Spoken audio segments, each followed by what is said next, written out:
பேசுகின்ற எபிசோட்ல என்ன நடக்கலாம் அப்படிங்கிறத பற்றி பார்க்கலாம். இன்னைக்கான எபிசோட் இன்ட்ரெஸ்டிங்கான சுவாரஸ்யமான எபிசோட் அப்படின்னே சொல்லலாம். பரமனை பார்க்கறதுக்காக இளமதி இப்போ யாருக்கும் தெரியாமல் ஹாஸ்பிட்டல்ல இருந்து வெளியில் போயிருக்கிறாங்க.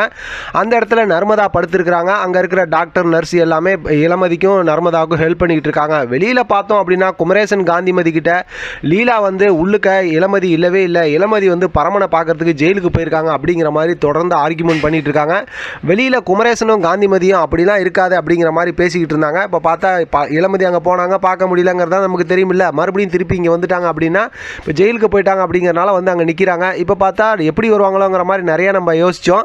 அதே நேரத்தில் பார்த்தோம்னா நர்ஸு கொஞ்சம் ஹெல்ப் பண்ணுறாங்க. அதனால் பார்த்தோம்னா அப்படியே அந்த துணியை அந்தாண்ட அப்படியே மறைச்சி நிற்கும் போது பார்த்தோம் அப்படின்னா இளமதி ரூம்குள்ளார வந்துடுறாங்க. வந்ததுக்கப்புறமும் பார்த்தா லீலா தொடர்ந்து இதை சொல்லிட்டு இருக்கிறதுக்கப்புறம் பார்த்தா எல்லாரும் வந்து பார்க்குறாங்க. இளமதி தான் படுத்திருக்காங்க. நர்மதா வந்து ஏன் இந்த மாதிரிலாம் டிஸ்டர்ப் பண்ணுறீங்கன்னு சொன்னதுக்கப்புறம் குமரேசனும் காந்திமதியும் லீலா கிட்ட இனிமேலாம் இந்த மாதிரி பண்ணாத அப்படிங்கிற மாதிரி ஒரு சண்டை போட்டு விட்டு அமுச்சு விட்டுறாங்க. இருந்தாலும் இளமதியும் நர்மதாவும் எப்படியாவது போய் ஜெயிலில் பார்த்தாகணும் அப்படிங்கிற ஒரு யோசனையோடு இருக்காங்க. இப்போ இளமதி வீட்டுக்கு வந்துடுறாங்க. வந்ததுக்கப்புறம் பார்த்தோம் அப்படின்னாக்கா இந்த விஷயத்தை பேசிட்டு அதுக்குண்டான பெட்டிஷன் போட்டு ஜெயிலில் இருக்கவங்களை சந்திக்கணும் இல்லையா, அந்த மாதிரி வந்து சொல்லிட்டு இப்போ நர்மதாட்ட சொல்லிட்டு இளமதி கிளம்பி போகிறாங்க. அங்கே போனால் அங்கே ஜெயிலர் இருப்பாங்கல்ல, அவங்க வந்து பார்த்தோம் அப்படின்னாக்கா பரமனை சந்திக்கிறதுக்கு விட மாட்டேங்கிறாங்க. பரமன் இடையில ஏற்கனவே நடந்த எல்லா விஷயத்தையும் நினச்சி ரொம்பவுமே எமோஷனலாக இருக்கார்.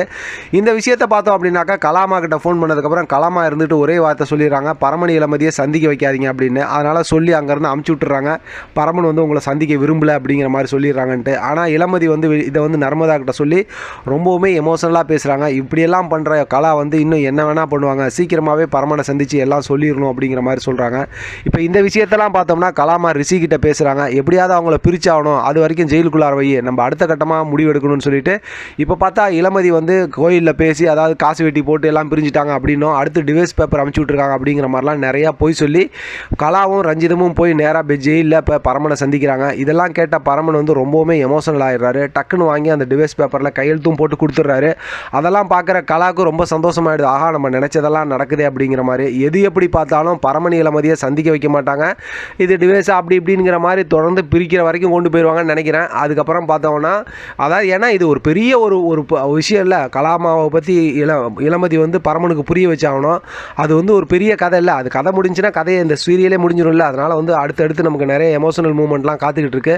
வெயிட் பண்ணி பார்க்கலாம். அடுத்து பரமன் என்ன மாதிரிலாம் முடிவு எடுக்கிறாரு, எப்படிப்பட்ட சூழ்நிலையெல்லாம் இளமதி எப்படி சந்திக்கிறாங்க அப்படிங்கிறத தொடர்ந்து பேசலாம். ஆதரவு கொடுங்க. இதை பற்றின உங்களோட கருத்து கமெண்ட் பாக்ஸில் தெரியப்படுத்துங்க. தொடர்ந்து ஆதரவு கொடுங்க. தேங்க்யூ ஃப்ரெண்ட், தேங்க்ஸ் ஃபார் வாட்சிங்.